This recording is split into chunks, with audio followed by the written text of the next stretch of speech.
দর্শক, আমাদের ছাত্ররা তুমুল উৎসাহ উদ্দীপনার মধ্য দিয়ে বৈষম্যহীন বাংলাদেশ গড়ার লক্ষ্যে আন্দোলন করেছে। তারা জীবন দিয়েছে, আহত রক্তাক্ত হয়েছে, কিন্তু পরবর্তীতে দেখা গেছে যে আন্দোলনের মধ্যেই অনৈক্য, বিভেদ, নারীদের অধিকার লঙ্ঘন, নিপীড়ন, সারা দেশে মব, চাঁদাবাজি, দখলদারিত্ব ইত্যাদি সদস্যদের মধ্য থেকে উঠে আসছে ব্যাপক অভিযোগ। ফলে আন্দোলনটি যে লক্ষ্যকে সামনে রেখে করা হয়েছিল, বাস্তবে সেটা হাসিল করতে পারেনি। ক্ষমতার পালাবদল হয়েছে, কিন্তু লক্ষ্য পূরণ হয়নি।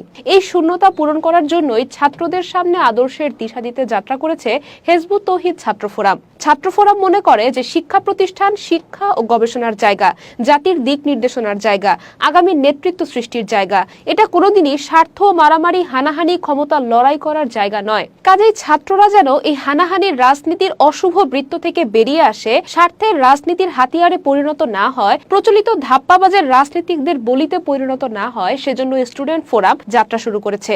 আমরা মনে করি শিক্ষার উদ্দেশ্য কেবল চাকরি নয়, ক্যারিয়ার গড়া নয়। কারণ ছাত্র পরিচয়ের আগে মানুষের প্রথম পরিচয় হচ্ছে সে আল্লাহর খলিফা, আল্লাহর প্রতিনিধি। দুনিয়াতে আল্লাহর খেলাফত করাই মানুষের মূল কাজ। তাই শুধু ক্যারিয়ার গড়াই জীবনের একমাত্র উদ্দেশ্য হতে পারে না। আমরা হিজবুত তৌহিদ ছাত্র ফোরাম ছাত্রদেরকে একটি সঠিক আদর্শ দ্বারা উদ্বুদ্ধ করার জন্য কাজ করছি। আমরা এমন একটি ছাত্র সমাজ গড়তে চাই যেখানে ছাত্ররা অপরাজনীতি, মাদক, সহিংসতার কবল থেকে মুক্ত হয়ে শিক্ষার পাশাপাশি জনকল্যাণমূলক কর্মকাণ্ডে অংশ নিবে এবং সব চরিত্রবান অন্যায়ের বিরুদ্ধে প্রতিবাদী মানুষ হিসাবে গড়ে উঠবে।